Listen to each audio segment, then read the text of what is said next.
দেখেন আমাদের মন মানসিকতা দিন দিন কোথায় যাচ্ছে। এগুলো হচ্ছে কের বা বন, আমাদের আঞ্চলিক ভাষায়, আমাদের এলাকার ভাষায় বলে বন, বা অন্যান্য এলাকার ভাষায় বলে কের। এগুলো হচ্ছে বুবা প্রাণীর খাবার, গরুর খাবার।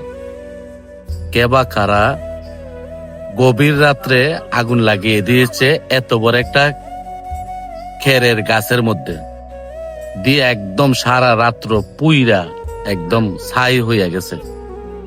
এটা কি মানুষের রীতি, বা এটা কি মানুষের কাতারে পড়ে এসব মানুষ? হ্যাঁ, আসলে মানুষের মন মানসিকতা আজ কোথায় যাচ্ছে। মানুষ যে দিন দিন আসলে শয়তানের রূপ ধারণ করতেছে, এইটাই তার জাগান দিছে, এটাই তার প্রমাণ দিতেছে যে এই বোবা প্রাণীর খাবারের মধ্যে আগুন লাগিয়ে দেওয়া।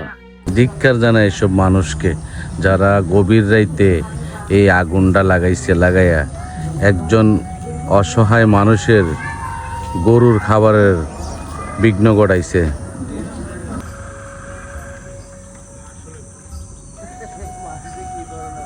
তো মানুষের জাত তো না মনে হয়। এখনো দেখছি না আগুনটা সারাটা বন ফুরছে একবারে।